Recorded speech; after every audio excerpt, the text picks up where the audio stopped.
Bonjour, merci de nous retrouver en direct du Salon de l'Agriculture sur le studio du Siècle Vert. Je suis avec Raphaël Reboul, vous êtes producteur d'ail. Alors expliquez-nous la production française. D'abord, est-ce qu'elle répond, est-ce que la ferme France arrive à répondre aux demandes du consommateur? Donc bonjour, je suis président des producteurs d'ail plan au niveau national et non, la ferme France ne répond pas aux consommateurs. Nous produisons à peu près 50% de la consommation française. Alors nous avons surtout des dates en fonction des dates de récolte. Donc les consommations commencent au mois d'août et plus ou moins se terminent, les stocks se vident plus ou moins fin décembre. C'est combien d'hectares la production d'ail en France? On est à peu près sur une base de 4500 hectares de consommation et à peu près 500 hectares d'ail plan. La grande zone de production, elle se trouve où? Sous la Loire. Avec une petite niche vers Arleux, l'ail fumé d'Arleux. Et il faut savoir aussi que l'ail, c'est 5 signes de qualité.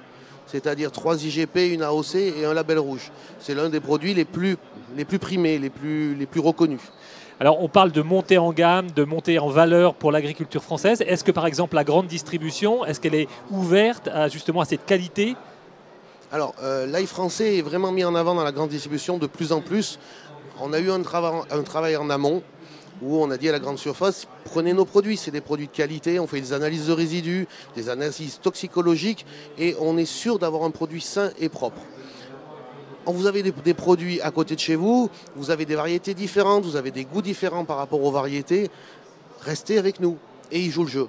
Et on s'aperçoit cette année que même avec des importations d'ail espagnol, avec des coûts moins hauts, avec des charges de production plus basses, donc avec un prix payé plus bas, l'ail français est passé parce que les consommateurs français reconnaissent ce produit France, qui est un produit très très analysé et on est sûr d'envoyer de la très bonne marchandise. Quel est le défi pour les producteurs d'ail? Est-ce que vous pourriez encore mieux vous développer? Alors nous, notre défi, c'est d'arriver à faire toute l'année avoir de la production. Donc on a un système, c'est les passages au frigo. Nous avons un ail qu'on ramasse mûr et qu'on peut bloquer à des températures froides autour de moins 2,5, moins 3 degrés. Et on bloque la germination. La germination, c'est un phénomène physique où l'ail va partir en germe et ça va donner du goût. Et nous, avant que la germination commence, on va le bloquer par un frigo. Et là, on pourrait aller d'année en année avec en juin l'ail frais, août, hop, et on revient en juin avec de l'ail qui sortirait de frigo. Ce qui signifie qu'on pourrait trouver de l'ail français toute l'année dans les rayons? C'est le but, c'est-à-dire alimenter la France en ail français, parce que par rapport à nos coûts de production, on sait qu'on peut très peu exporter, sauf sur des produits très spécifiques, mais emmener de l'ail français tout le long de l'année. Qu'est-ce que ça implique en termes d'investissement? Alors ça implique des gros congélateurs, parce qu'un kilo d'ail, ça va du volume. Et si on veut des congélateurs, il faut des congélateurs 80 tonnes, mais c'est immense, très grand, pardon. Mais par contre, on n'a pas besoin d'aller trop dans le froid. On n'est qu'à moins 2,5, moins 3. Donc ce n'est pas des gros groupes non plus. Ça a un impact écologique très faible. Et on parle aussi on s'est habitué à ce que la ferme France voit ses effectifs diminuer de 2 à 3% chaque année. Est-ce que sur des exploitations avec des producteurs d'ail, on peut arriver à créer de l'emploi? Alors moi, par exemple, sur mon exploitation, j'ai 40 hectares d'ail environ. Sur 140 hectares total, ça correspond à 82% de mon chiffre d'affaires, ce qui est énorme. Et c'est 4 personnes à plein temps, plus moi. Et c'est à peu près 25 occasionnels tout l'été. Et l'été est long chez moi, commence en juin et finit en novembre. La France s'est engagée à réduire l'utilisation des produits phytosanitaires de 50% d'ici à 2025, avec une étape intermédiaire à moins 25% en 2021. Est-ce que vous, producteurs d'ail, vous êtes capable de répondre à ce défi? Alors nous, en producteurs d'ail, on est capable en herbicides. Diminuer les herbicides, oui. Hercétrille, bineuse, on est capable. Par contre, on a une grosse problématique, c'est ce qu'on appelle la rouille. C'est un champignon qui attaque en fin de cycle les cultures. Et ce champignon a 2 problèmes. Il arrête la culture, donc là il ne se remplit pas, se conserve très mal. Donc pour un objectif de conservation annuelle, c'est très compliqué. Et la deuxième chose, c'est qu'il y a ce fameux phénomène de mycotoxine. Donc on charge l'ail en mycotoxine.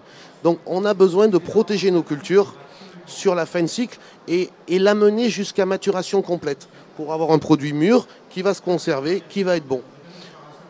on est bien d'accord, c'est des produits phytopharmaceutiques. Donc c'est de là où moi je dis à notre groupe, on fait des analyses de résidus pour garantir aux consommateurs le zéro résidu. C'est-à-dire qu'on ne donne pas des produits chimiques. On leur donne un produit sain où la plante a su évacuer tous ces produits avant que ça soit récolté. Vous êtes capable de proposer sur le marché des produits zéro résidu de pesticides avec l'ail? Alors l'ail, en fin de compte, si vous respectez les délais avant récolte, oui, on y arrive. Et on fait toute analyse de production de consommation de notre groupe, qui est le GIE l'ail dromois, l'ail de la Drôme. Tous les produits qui sortent sont tous analysés, tous les lots sont analysés.